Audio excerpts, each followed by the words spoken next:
What is going on, Nuggets Nation NBA fans? My name is Tom Leuthner. Welcome back to Nuggets Today, presented by Fan Arts. We got some things to talk about.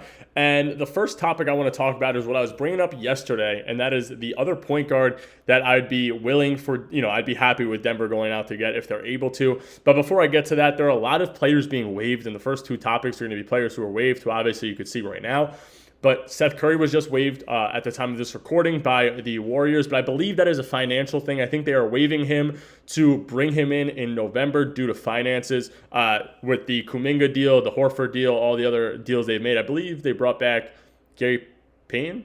I could be wrong about that, but he was another guy that they brought in, which made the Seth deal financially not work, and they needed to waive him to bring him back in November. I guess maybe there's a minimum they could bring him in on, and he was willing to accept that deal. So I believe that they will have him back next month. But the first guy I want to start with is the guy who I was talking about when I was talking about Denver grabbing Spencer Dinwiddie and saying there was one other option I'd be fine with, and that is Delano Banton. Now, Spencer Dinwiddie is the guy that you bring in if you want to know what you are getting, and that is a veteran ball handler who can score a little bit. Maybe he's not the best defender in the world, but he has his game, and you know what his game is. He's a smart ball handler. He's a pretty good point guard, especially coming off the bench for you. Like I said, he's a veteran, a guy who knows his way around the league, knows how to pick apart certain teams just because he either played for them or played against them a bunch of times.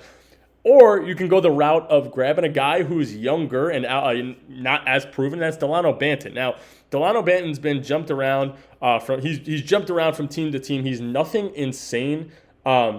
He is a guy that I love. I think that he's great. I mean, he's a 6'9" point guard forward combo. He's been in the league since 2021. He was on Toronto for 2 years. Then he was on Portland. Then he was on Boston. Now he's back. Then he was back in Portland. So like I said, he jumped all over the place. You look at his stats throughout the years, and it's nothing crazy. He's 23-24 stint in Portland.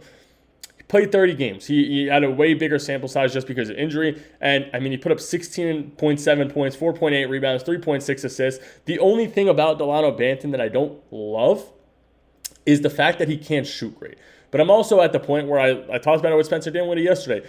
You need somebody to come in and be able to just play offense, score the ball when Jokic isn't on the floor, even though that Denver's bench is a lot better than it's been the last couple of years. So you have guys that can do that. But a 6'9" guy who can play defense, you also have the versatility with a guy like Delano Banton.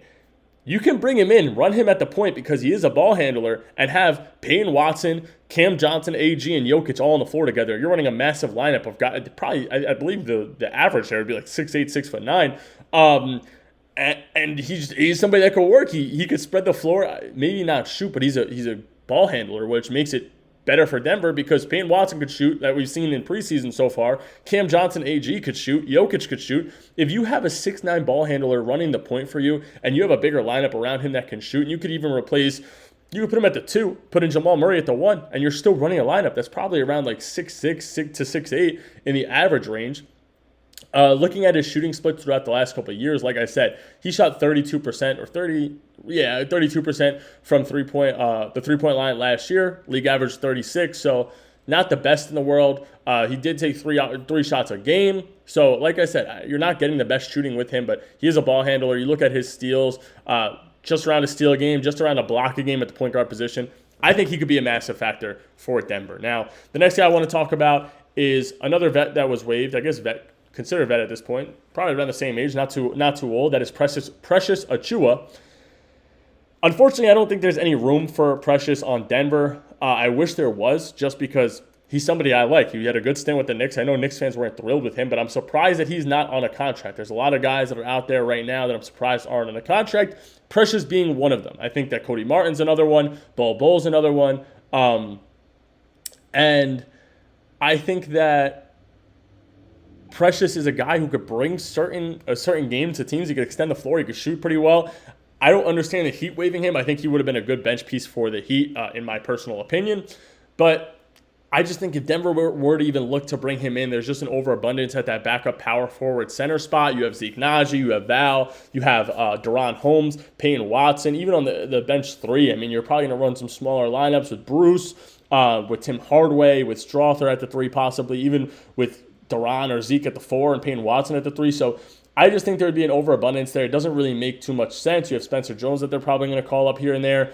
But like I said, it just doesn't make sense for Denver to bring him in, but it sort of bothers me because I like Precious as a player.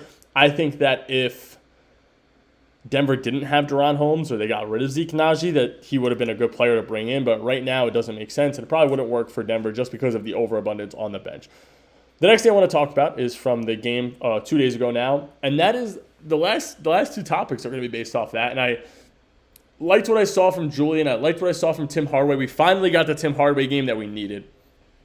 I think that Tim Hardaway and Julian are going to fight for minutes. I think that we all figured that was going to happen, or maybe they play together, but they're sort of just, an older and younger version of each other, right? You can't really play them their same exact role. Tim's probably better on defense. Julian's more of a shot creator, but I mean, you look at what they did yesterday. Julian had 18 minutes, 14 points, 5 for 8 from the field, 4 for 7 from 3. He had 3 rebounds, 2 assists. You look at Tim Hardaway, 13 points, 4 for 7 from the field, 4 for 6 from 3, which is amazing because that's the one thing I think we were lacking from Tim, and I knew that we were going to get those games where he was going to go off or the games that he was going to be okay. And then 3 rebounds and 1 assist in 22 minutes. So their stat lines were literally almost identical, right? 13 points, 14 points, 3 rebounds, 2 assists, 1 assist. The only thing that Tim did better was he hit a free throw. Julian went 0 for 2 from the free throw line.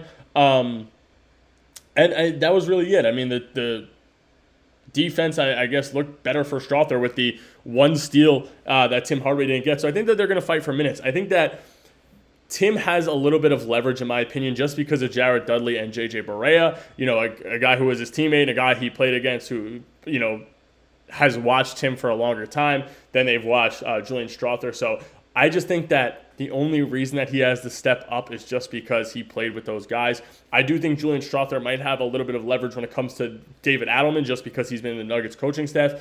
But I do think that we start the season watching Tim Hardaway Jr. come out with majority of the lineups at first, and I think that Strawther has to build his way in. But like I said, it's just a battle between them two for that playing time, in my opinion. And then the last thing I want to talk about is another guy who has been with Denver for a little bit now, and that is Bruce Brown, or not for a little bit, but has been in the league for a little bit and had his stint in Denver. We saw him figure it out a little bit. I think that we were all nervous just because he wasn't scoring much. And I think I've gotten to the conversations with Stretch and a bunch of people actually that Bruce isn't what Bruce was. And sure, he's taking on a different role. I mean, he was more like I've continued to cover. You were sort of just comfortable with Jeff Green being there because Jeff Green just did what Jeff Green did. And there was no, you're never complaining about it because he was just a solid player. Bruce is a solid player. Denver figured him out. No team could figure him out. They still had hard times figuring him out after Denver. And Denver, they were the ones that said, okay, why haven't you been signed? I remember the whole story about him talking to Mike Malone. Mike Malone's just like, why haven't you been signed? Is there something that people are missing? And he said people don't know how to use me. And Denver brought him in, knew how to use him.